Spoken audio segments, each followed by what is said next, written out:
Bueno, este señor falleció el domingo por la noche en el hospital, después de estar 2 días en el hospital, a las 9:50 de la noche. A la 1 de la madrugada se realiza el levantamiento de cadáver. En el informe del levantamiento de cadáver lo que consta es que el médico forense realiza el levantamiento de cadáver, la exploración externa del cadáver, sin que haya llegado la comitiva judicial, que está compuesta por la jueza y por el secretario judicial.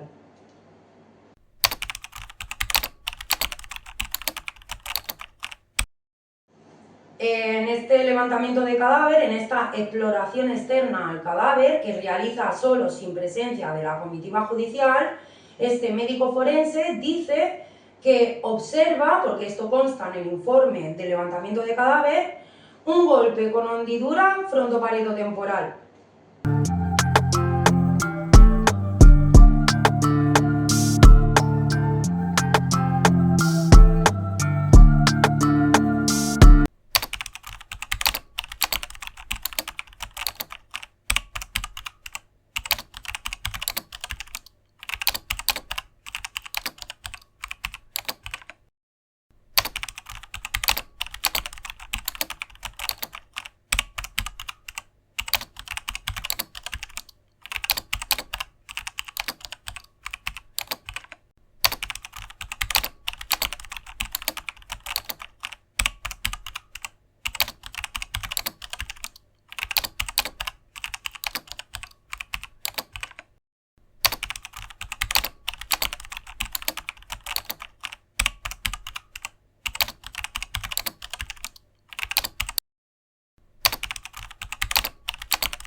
Entonces, cuando se realiza el levantamiento de cadáver, trasladan el cuerpo a Tortosa, lo dejan en una nevera 5 horas y al día siguiente, a las 8 de la mañana, el día siguiente es 29 de mayo, a las 8 de la mañana se le realiza la autopsia. El día 29 de mayo pasan a disposición judicial los chavales, van los testimonios a dar declaración delante de la jueza. Y entonces los médicos forenses que han realizado la autopsia unas horas antes, concretamente 2 horas y media antes, le presentan un informe preliminar a la jueza en la mesa con estas conclusiones.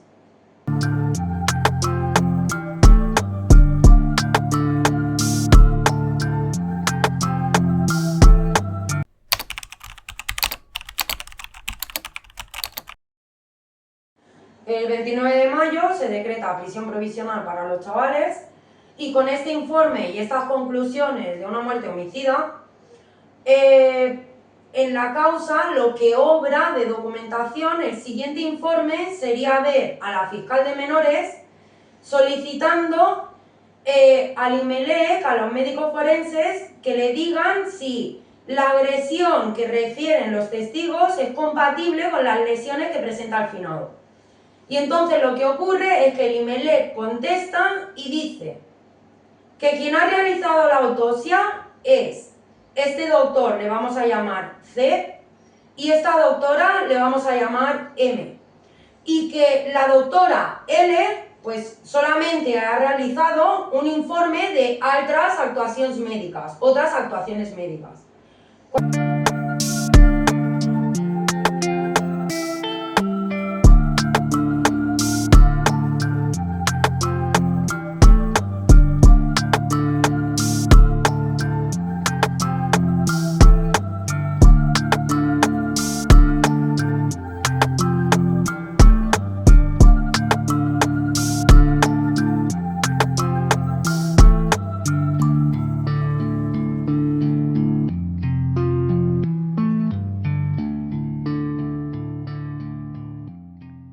Lo que podemos ver en la causa, entonces, mirando la documentación, es que estas otras actuaciones médicas son de esta doctora llamada L. Pero realmente ella no es quien ha realizado la autopsia. quien ha realizado la autopsia es el doctor C y la doctora M, pero quien firma los informes de autopsia que obran en los dos procedimientos es el doctor C y la doctora L.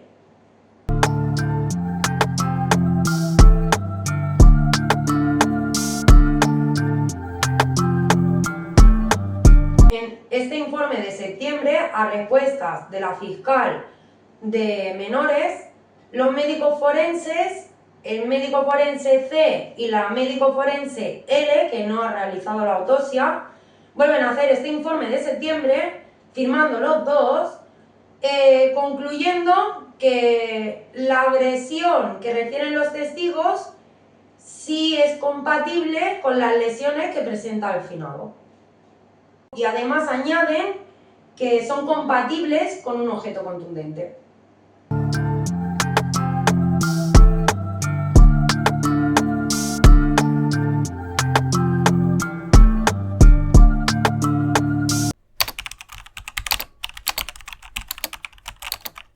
Las respuestas de Fiscalía al procedimiento de mi hijo, estos médicos forenses le dicen que es compatible la agresión que refieren los testigos con las lesiones que presenta el finado.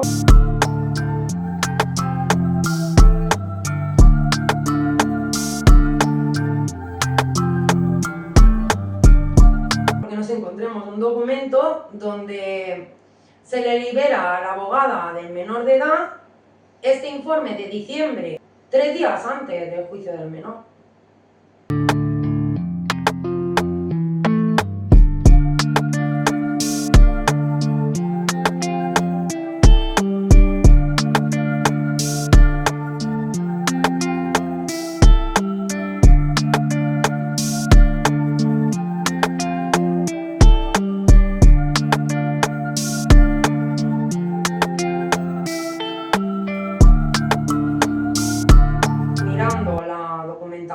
Del sumario del procedimiento del menor, cómo se le condena, obrando en la causa el levantamiento de cadáver, el informe preliminar, el informe de septiembre a respuestas de Fiscalía del menor y el informe de diciembre a respuestas de Fiscalía del mayor de edad, sin haber realizado ningún otro informe ni haber incorporado ninguna otra documentación clínica. Mira, al menor de edad se le juzgó en diciembre del 2023 y nosotros tuvimos acceso a su juicio, a los vídeos, en febrero del 2024, y cuando analicemos estos vídeos y vimos la conclusión de su letrada, vimos que decía esto en sus conclusiones.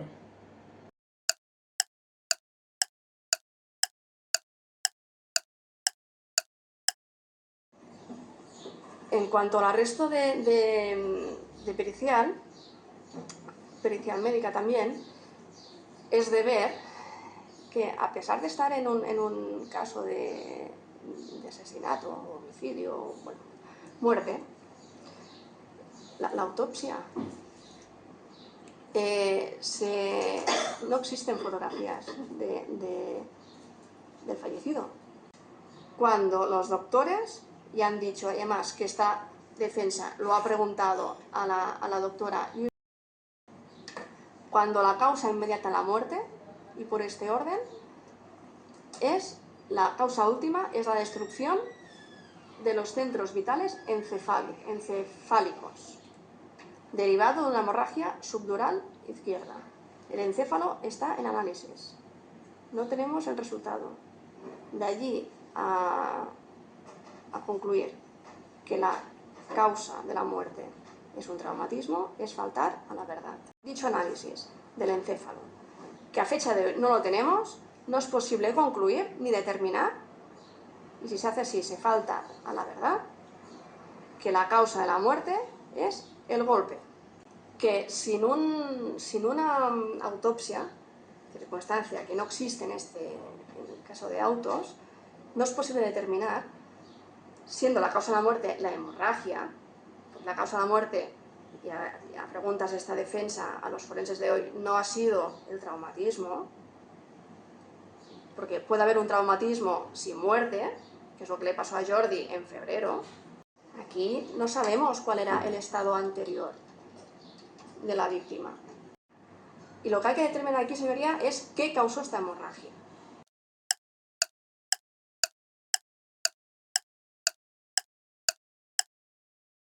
Al darnos cuenta de cómo se había condenado al menor de edad, preparemos una reunión con el letrado y, habiendo mirado el protocolo de los médicos forenses, nos habíamos dado cuenta aquí en casa de que en la causa no constaba ningún informe de autopsia donde estuvieran detalladas las lesiones que tenía este finado, y tampoco habían fotografías de autopsia.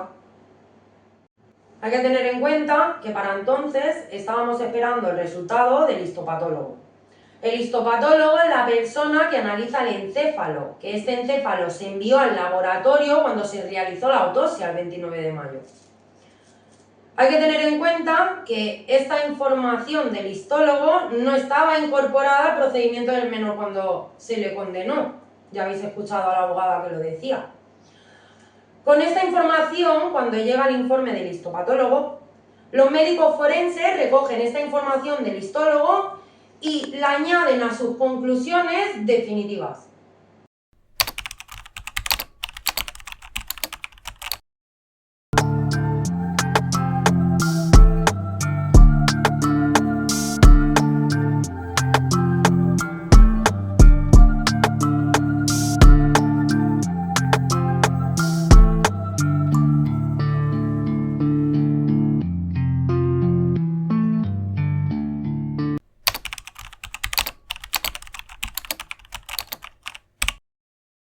Esto, el informe definitivo, tenía fecha del 15 de marzo del 2024, para entonces nosotros ya habíamos tenido una reunión con el letrado, diciéndole que habíamos estado mirando el protocolo de los médicos forenses y que era necesario, abriendo en este caso, como estaban haciendo la calificación jurídica asesinato, que estuviera incorporado el informe de autopsia y las fotografías de autopsia. Entonces, 10 días más tarde, se realizó la 25 de la LOG, donde el letrado subió y tuvo que solicitar, imaginaros hasta qué punto íbamos a ciegas, que ni siquiera teníamos acceso a la hora que se realizó la autopsia. Y él empezó a solicitar una serie de cosas, incluyendo que se incorporara al procedimiento las fotografías de autopsia.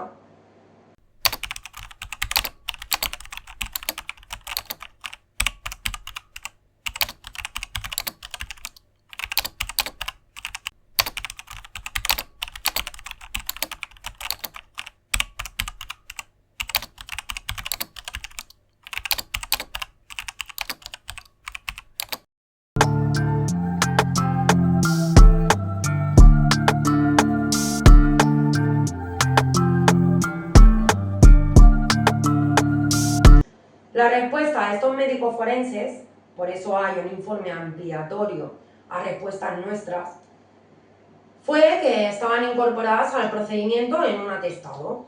Nosotros, al ver esto, nuestro letrado bajó al despacho, llamó por teléfono a la letrada del menor y le dijo que miraran su procedimiento si obraban la causa, el informe de autopsia o las fotografías de autopsia. Al rato ella le llamó y le dijo que no constaba ningún informe de autopsia, ninguna fotografía de autopsia. Entonces el letrado, al ver esto, subió al juzgado de Gandesa, cogió al secretario judicial y tomo por tomo tuvieron que estar mirando a ver si encontraban este informe de autopsia o las fotografías de autopsia. Al darse cuenta que acabaron todos los tomos y no estaba incorporado nada, el letrado bajó al despacho y lo que realizó fue un escrito solicitando que se incorporaran por fin el informe de autopsia y las fotografías de autopsia.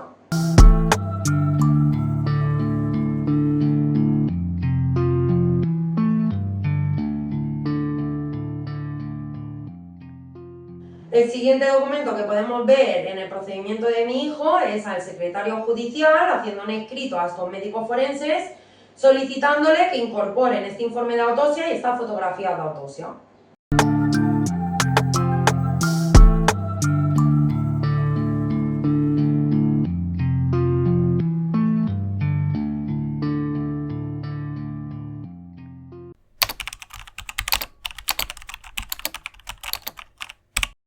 A lo que los médicos forenses responden diciendo que tanto el informe de autopsia como las fotografías de autopsia están en unas actas y que también en otras actas está el resultado de toxicología.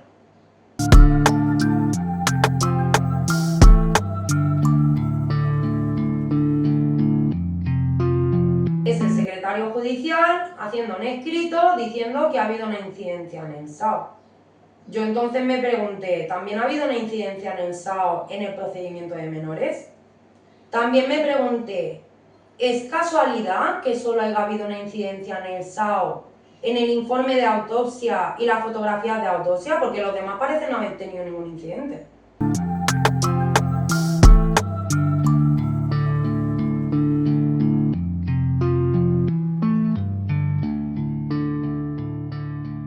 Entonces podemos ver por fin cómo se incorpora al procedimiento el informe de autopsia y las fotografías de autopsia el 6 de junio del 2024, teniendo este informe la fecha de realización en julio del 2023.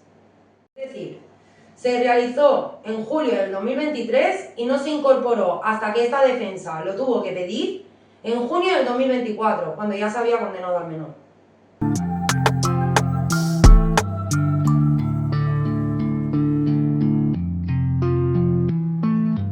Un día al letrado y me dice, Nadia, ya me ha llegado el informe de autopsia, las fotografías de autopsia. Te los he mandado por Gmail. Míralos y ahora te llamo.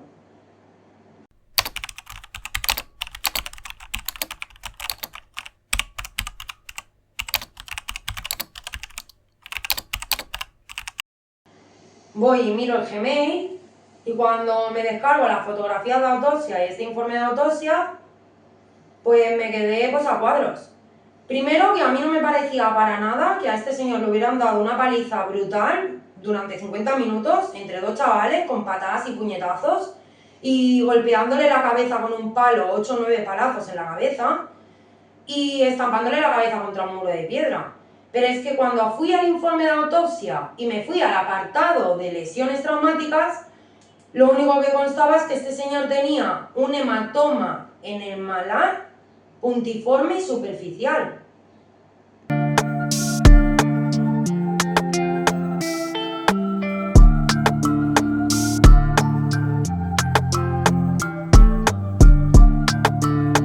Entonces, al cabo de un rato, me llama el letrado y me dice, ¿te las has mirado?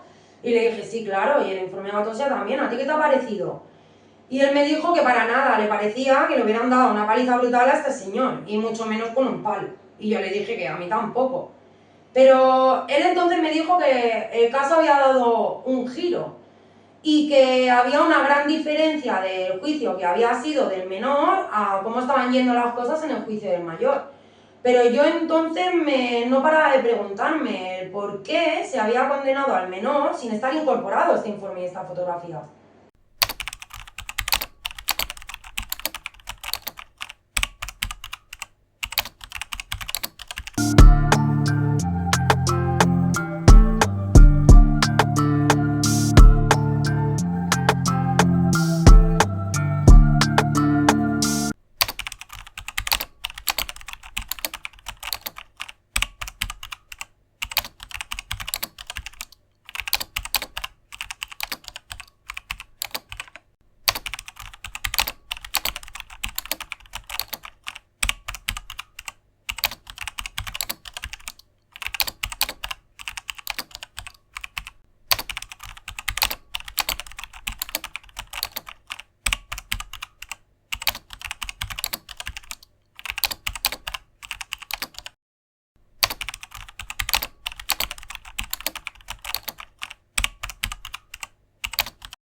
como no puede ser de otra manera, está disconforme con los hechos narrados por el Ministerio Fiscal y por ambas acusaciones particulares y entiende, a juicio y en estrictos términos de defensa, que los hechos en los que se basan sus acusaciones y posteriormente sus penas no tienen fundamentación alguna en base a la prueba que se ha practicado en este proceso.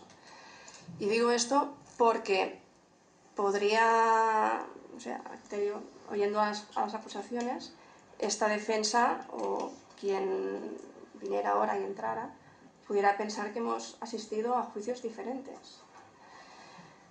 También esta defensa podría citar el centoje entero, citar jurisprudencia menor, jurisprudencia de la sección primera del Supremo, pero lo que entendemos es que a lo que hay que estar es a la prueba que tenemos y a los delitos que se están enjuiciando. Y en este sentido, la carga de la prueba, como no es de otra manera, le corresponde a las acusaciones.